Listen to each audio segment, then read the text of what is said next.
Assalamualaikum warahmatullahi wabarakatuh. Alhamdulillah. Assalatu wassalamu ala rasulillah wa ala alihi wa sahbihi wa mawalah. Wa la hawla wa la quwwata illa billah. Sahabat jejak imani yang Allah muliakan, Alhamdulillah, dalam bulan Muharram yang uniknya kenapa dinamakan dengan Muharram, karena memang saat tiba bulan Muharram itu kita diharamkan untuk kemudian adanya al-qital. Tidak boleh saling membunuh, tidak boleh ada permusuhan, tidak boleh ada peperangan.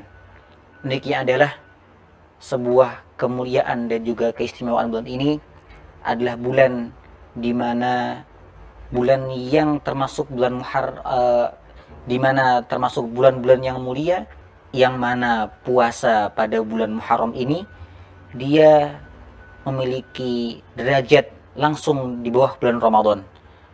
Bahwasanya afdhalus siyam ba'da syahr Ramadan, bahwasanya yang paling utama setelah bulan Ramadan puasanya itu adalah bulan Muharram.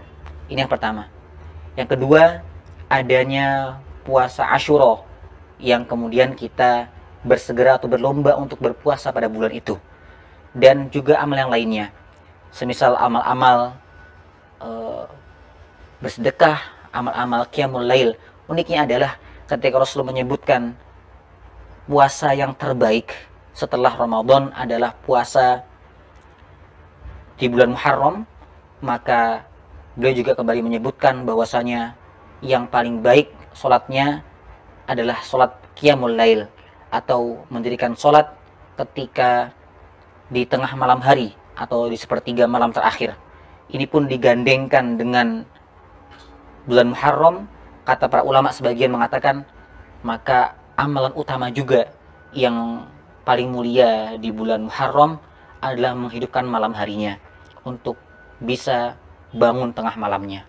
Sebagaimana Allah dalam Al-Quran mengatakan, wa minal laili fatahajjad bihi nafilatan lak asa ayyab'athaka rabbuka maqaman mahmuda. Maka dirikanlah sholat qiyamul lail, tahajudlah engkau agar engkau mendapatkan kemuliaan, agar engkau mendapatkan kemuliaan untuk dunia dan juga akhirat kita.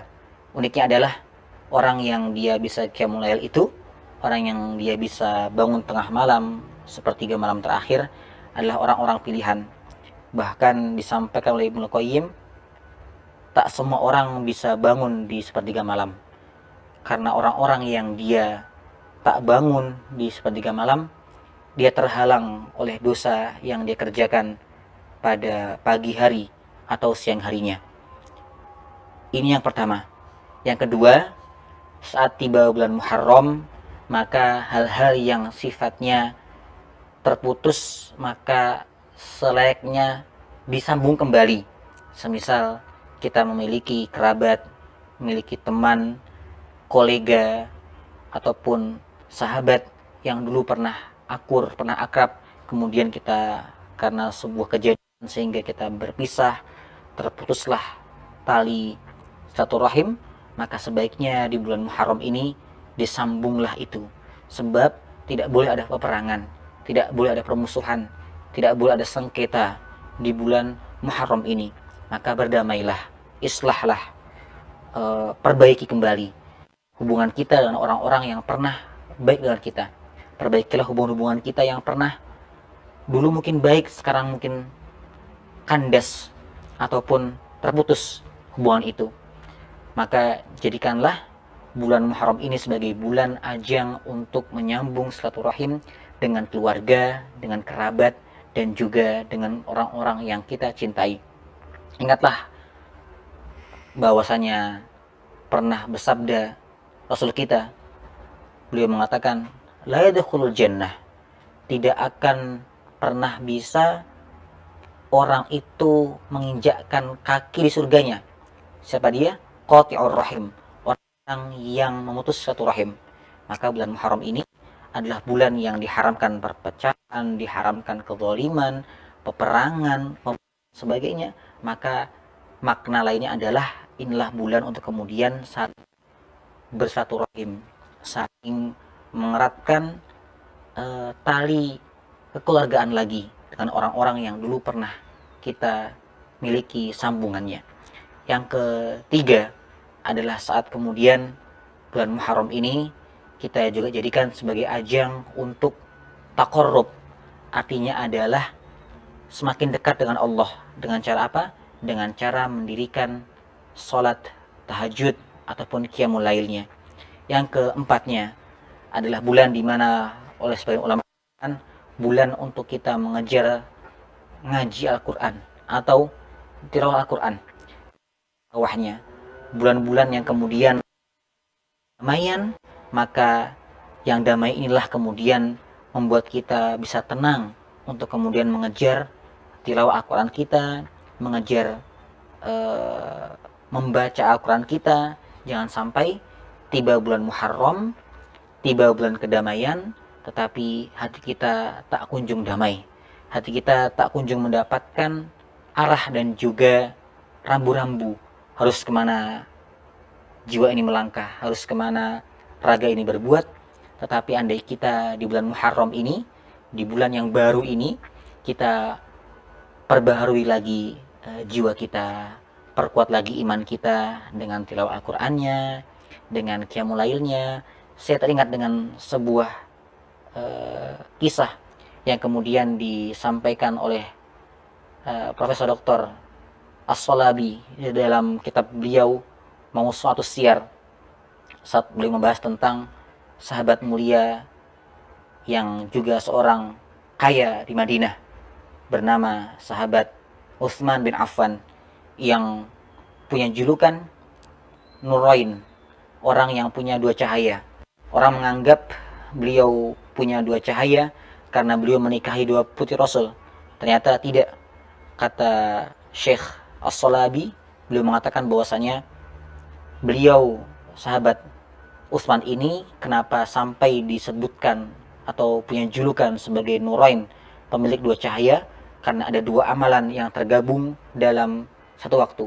Yang pertama, beliau adalah orang yang rajin ngaji Al-Quran. Yang kedua, orang yang selalu bangun tengah malamnya. Artinya saat beliau bangun tengah malam, beliau juga kemudian menghatamkan Al-Qur'annya. Ngaji Al-Qur'annya digabung dengan qiyamul lailnya. Inilah dia dua cahaya yang tadi kita sampaikan bahwasanya puasa terbaik kedua setelah Ramadan adalah puasa di bulan Muharram.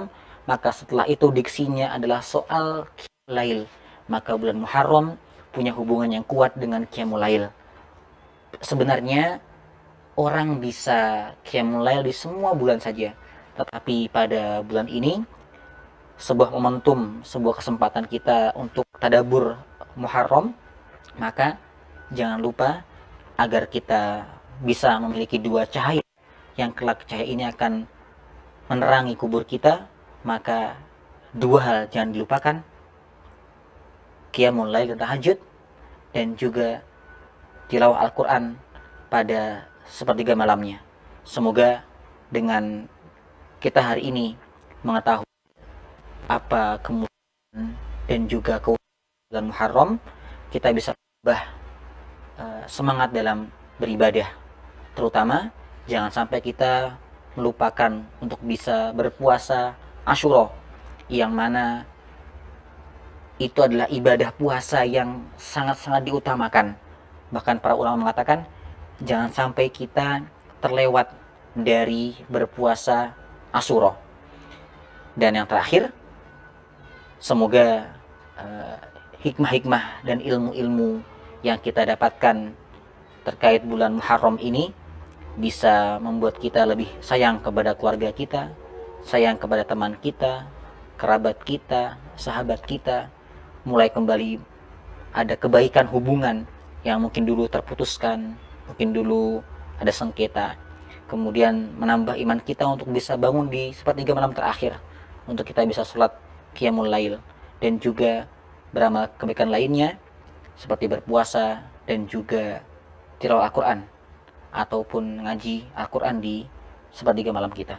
Semoga ini bisa menambah iman kita dan bisa menambah amal baik kita untuk dunia kita dan juga untuk bekal setelah kita nanti wafat tertimbun di tanah, gelap oleh tanah, dan juga sendirian yang berteman amal baik kita.